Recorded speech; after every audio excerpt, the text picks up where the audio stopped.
memandu secara berhemah. Ia refleksi disiplin diri dalam membentuk peribadi. Di sebalik steering, karakter kita seringkali teruji. Memandu mengajar kita mengawal ego dan amarah.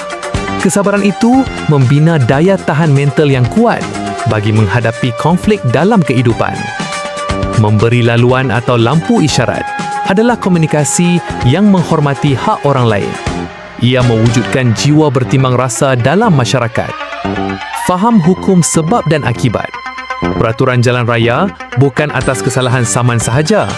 Melakukan perkara yang betul walaupun tiada siapa yang melihat. Menjadikan kita sentiasa berfikir jauh sebelum bertindak. Jika anda pemandu yang berhemah, maka andalah yang telah berjaya menakluki dirinya sendiri sebelum cuba menakluki jalan raya luas terbentang sebagai perwira yang tak dinobatkan.